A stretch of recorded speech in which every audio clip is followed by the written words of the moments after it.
I love nothing more than when LaMelo Ball is out. I love Miles Bridges. Now, granted, last year we were able to take advantage of Miles Bridges going over his rebounds plus assists prop without LaMelo. The book caught on to that, and he's been cashing unders on those, so we're staying away. However, when it comes to points, it's definitely worth a look. So Miles Bridges this year in games without LaMelo Ball, he's gone over 22.5 points in 3 of 4 home games against Chicago without him. His lone under was actually on November 28th with Ball active. At home this year, Bridges is averaging 23 points a game compared to just under 19 on the road. And that's also without LaMelo Ball. All these stats are without LaMelo Ball. In home games against bottom 10 defenses without LaMelo Ball, so home games against the bad D, like the Bulls, 29, 34, and 24 points. I love that he didn't go over in the last game on November 28th. We're hitting the over. Miles Bridges without LaMelo Ball tonight on the points. The Bulls allow the 5th most points per game. 60% of small forwards have cashed their over on their points prop against the Bulls in the last 10 games. Bulls center Nikola Vucevic, a weird underrated play, is looking at his over 3.5 assists. I'm going to show you why from props.cash.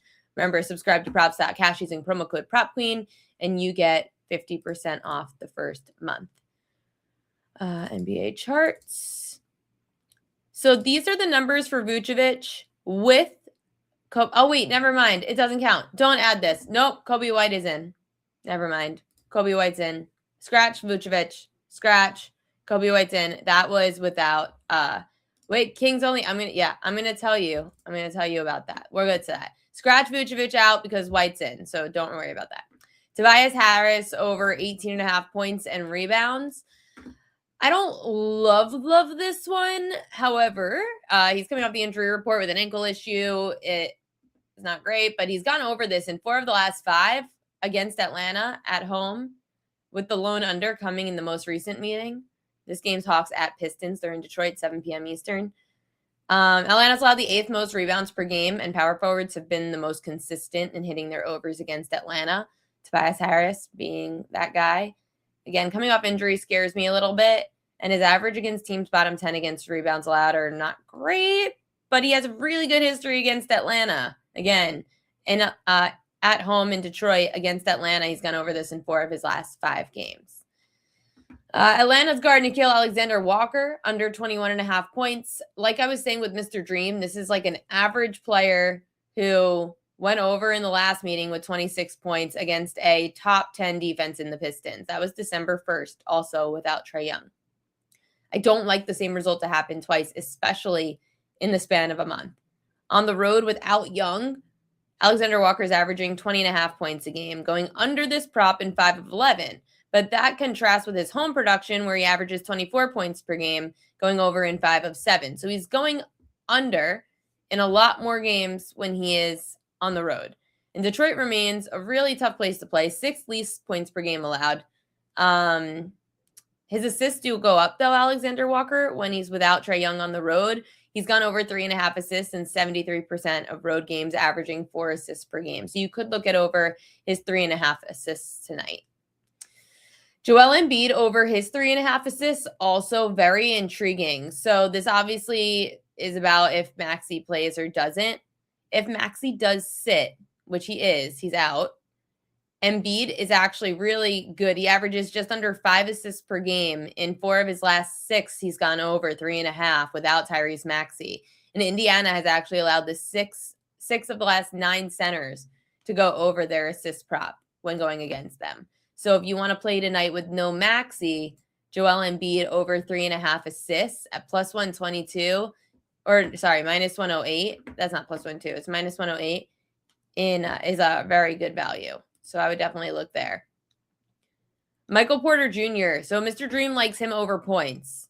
I'm going over PRA. Against teams that are bottom 10 in rebounds allowed, Porter's gone over 34.5 PRA in 5 straight road games, 3 straight overall. Oh, sorry, that was messed up. Start over. Overall, On the road, 5 straight. Overall, 3 straight. However, he's averaging 30 points, 11 rebounds, and 4 assists per game when up against teams that are bottom 10 in rebounds allowed. So they're bad on the boards. Michael Porter Jr. taking advantage. 30 points, 11 rebounds, 4 assists. That adds to way more than 34.5 PRA. So either this number is really sketchy low, or the book hasn't caught on because it's the Brooklyn Nets and this game sucks. So Nets at Mavericks tonight. The Mavs have allowed the 3rd most rebounds per game. 57% of small forwards have gone over their rebounds and assist prop against the Mavs. Timberwolves and Warriors tonight. Jimmy Butler under his PRA. So even without Draymond Green, Butler has really not done that great. And I thought maybe we would see a boost to the rebounds plus assists for Jimmy Butler, but we don't. In fact, in home games without Draymond in the last 10, he's only averaging 21 PRA. He's gone under in 9 of the last 10, and that's including games with Steph. Quentin Post is the name that you want to look for, the center for the Warriors, over 9.5 points. He's going to get more playing time. He's going to get more opportunities with Draymond out. Post is averaging just under 12 points a game over his last 10 without Draymond Green, going over his points prop in 70% of those games. So I would definitely be taking a look there. Lasagna? What do you mean lasagna? I was really late today, so I wasn't able to make this graphic, so I asked ChatGPT to make it. It did a pretty good job, honestly. That's why it looks a little different. I've got NFL prop edges, but my best bet will be an NBA play that's not on this list. I've got one more play that makes absolutely no sense. Similar to my Jonathan Taylor play from last week in week 14. I said you have to check the home road splits. Jonathan Taylor, or was it week 13? Jonathan Taylor, his home road splits are drastic.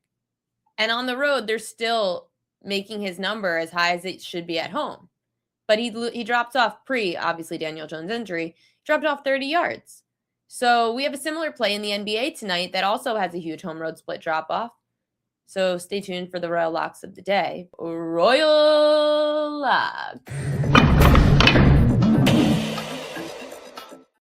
This is the Royal Lock of the day that I told you guys was a crazy, drastic home road split in the NBA for tonight. Rudy Gobert.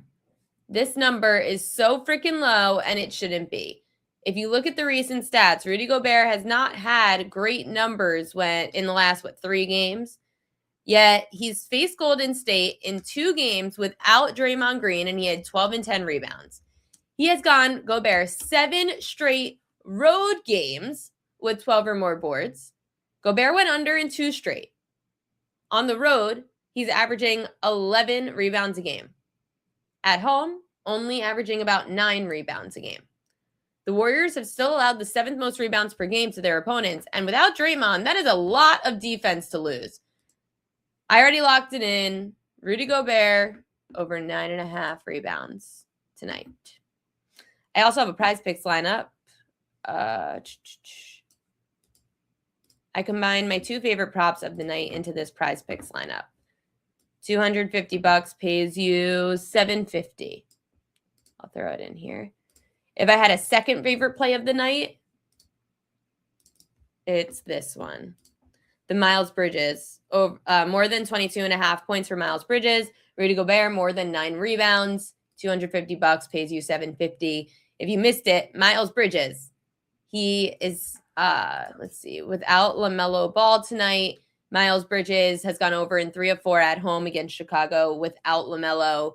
He went under the last game, but that was with LaMelo against Chicago, averaging 23 points a game at home this year, 19 on the road. In games against bottom 10 defenses at home without LaMelo Ball, Bridges has 29, 34, and 24 points. And we're talking about the Bulls, who allow the 5th most points per game in the NBA.